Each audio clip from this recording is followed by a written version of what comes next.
Welcome to skill video number 81. I can graph and transform radical functions and identify transformations from graphs and equations. Already several times this year we've worked with transformations, and this is just an extension to relate transformations to radical functions. So we'll start our notes on the next slide. Page 81A, radical functions. So the most basic radical function that we should be able to graph, the parent function of the square root. So root x or root 1x. And the function starts at the origin, 0, 0, and to graph it we follow the pattern up 1, right 1, up 1, right 3, up 1, right 5, up 1, right 7, up 1, right 9, up 1, right 11, etc., etc. Usually on our graphs we get about 4 points plotted before we fall off of our standard graph.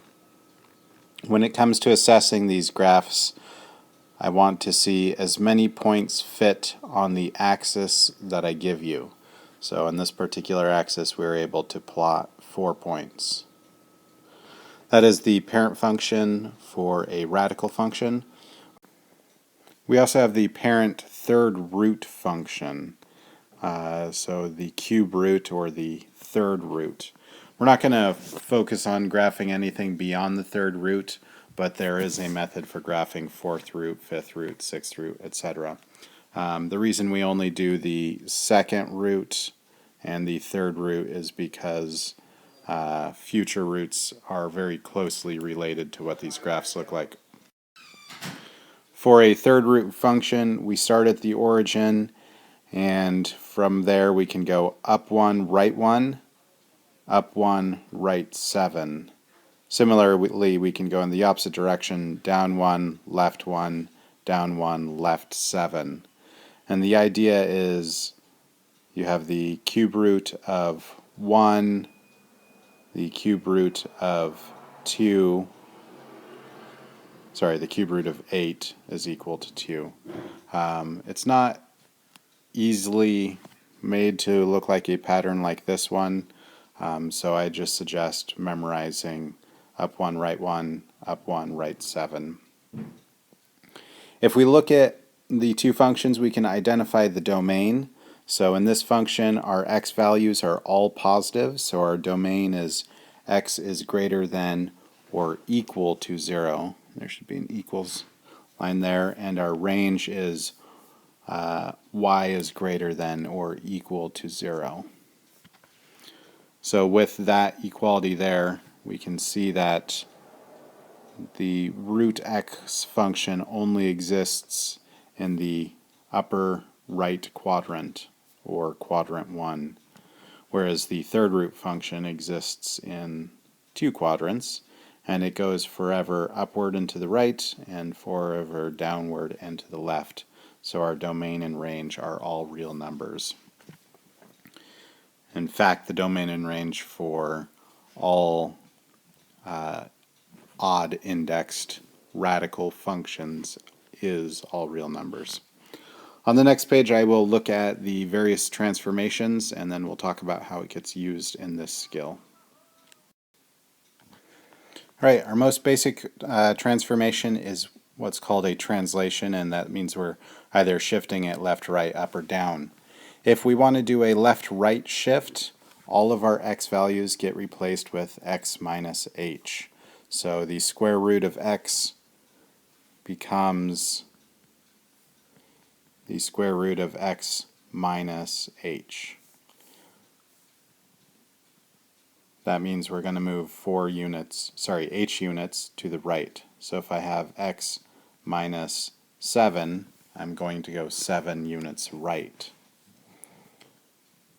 If I have a positive value, like x plus 5, that means I'm going to go 5 units to the left. So I've given 4 examples of a translation, left or right. The same principle holds true if it's a square root, a third root, fourth, fifth, etc. Up and down translations happen at the end. So plus k will be k units up. If I tack on at the end plus 3, then I'm saying 3 units up, or if I say minus 8, that's 8 units down. Again, I've shown 4 examples of translation up and down.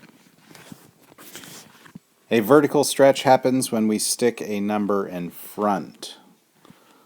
So if we have the a times the third root of x, we are vertically stretching it by a factor of a. And I've shown in this case 2 root x means vertically stretched by 2. If the number is less than 1, like 1/3, it's going to be a compression by 1/3 because it's not really stretching out, it's compressing. So all of our vertical values have been multiplied by 1/3. Here we have 5 times the third root of x, so that's vertical stretch by 5, or 1/4 times the third root of x being a vertical compression.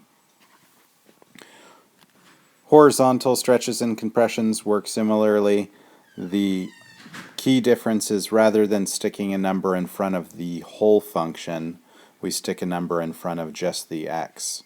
So while our whole function typically is root x, instead of putting a number in front of the whole function, we just put the number in front of our x. And for horizontal, it actually winds up being the reciprocal. So this would be a stretch horizontally by a factor of b. So if I change that b to, say, an 8, we are horizontally stretching everything by a factor of 8. So on a square root, we would go up 1, out 8 times 1, up 1, out 8 times 3, up 1, out 8 times 5, etc., etc. You can see in this example we have 2x, so that really is 1/2. It's easiest just to think about it as the reciprocal. So the reciprocal of 2 is 1/2, so we've done a horizontal compression by 1/2. On the next page I'll show how these play out in graphing and introduce the last 2 transformations. Alright, the last transformation, or last 2, is reflections.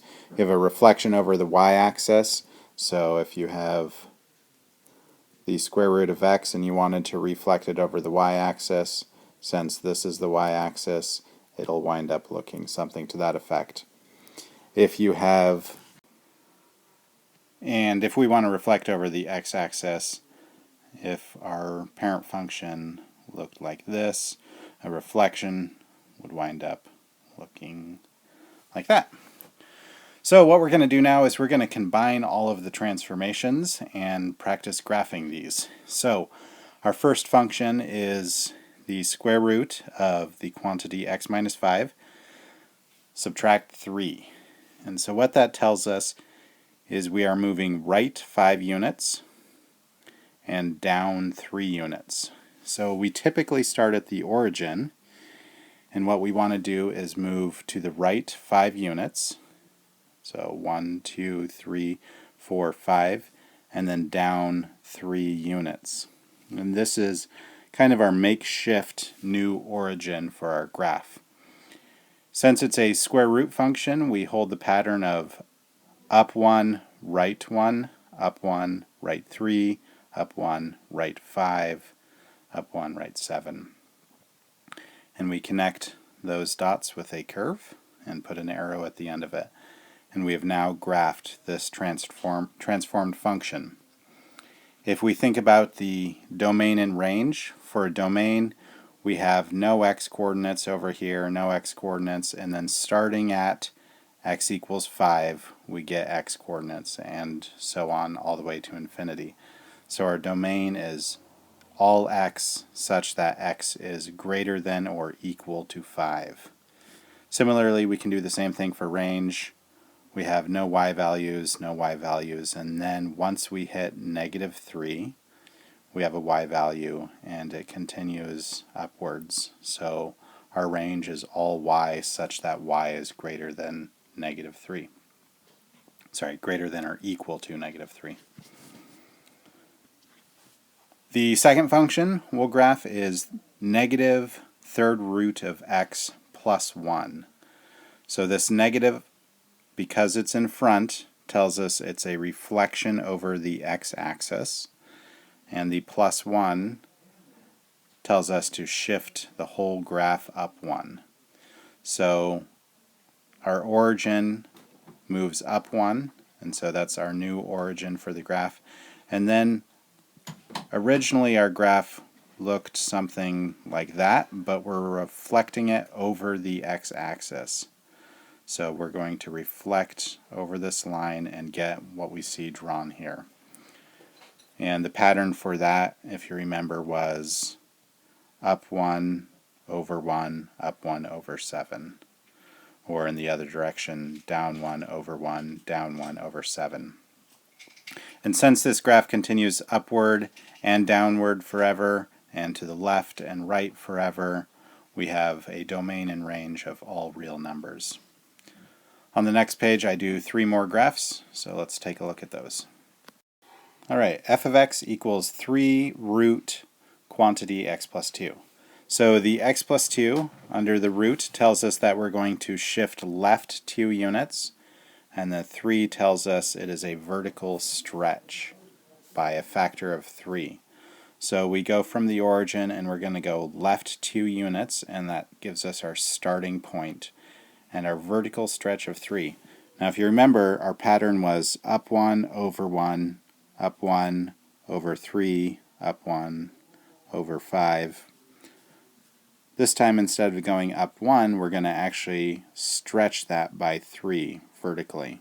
So we go up 3 over 1, up 3 over 3, up 3 over 5, up 3 over 7, up 3 over 9, etc.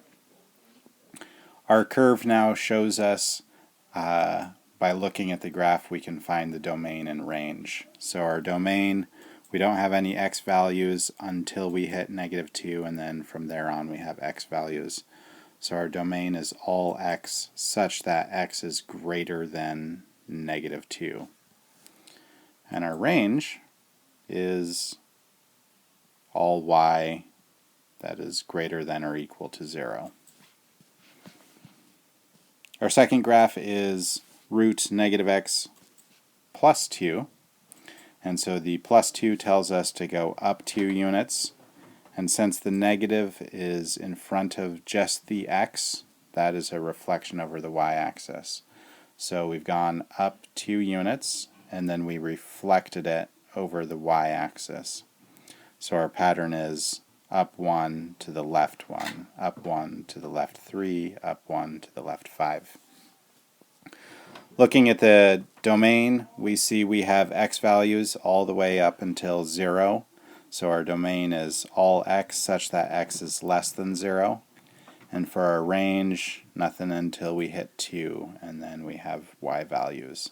So our range is all y greater than or equal to 2. I did one more third root function. This one just tells us to go up 2 and to the right 4. So I've moved the graph up 2 and then to the right 4, and there's our makeshift origin. And then from there we do the up 1 over 1, up 1 over 7, or in the other direction, down 1.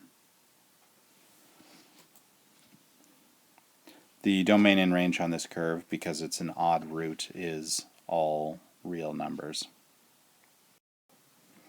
Alright, the key ideas and concepts for this lesson are we should be able to look at a function and say what sort of transformations have happened. For example, this function is to the right 3 and up 7, and then we should be able to take that information and graph the function.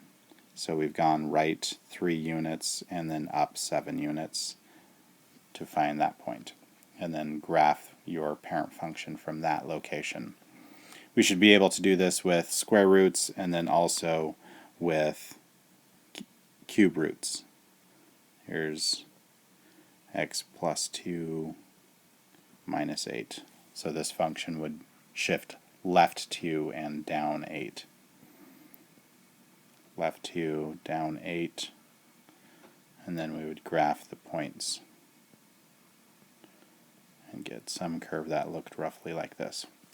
We should be able to work forward and backwards from this, and by that I mean if I have the function, you tell me the transformations and graph it, or I might say we have a function that has been shifted left 3, down 4, and vertically stretched by 1/2. Give me the function for that, square root function. And so you would say, well, if it's a vertical stretch by 1/2, I put this in front of the radical, it's moved to the left 3 units, so I know this is x plus 3, and then I know it's moved down 4 units, so we put down 4 at the end of it. Thank you.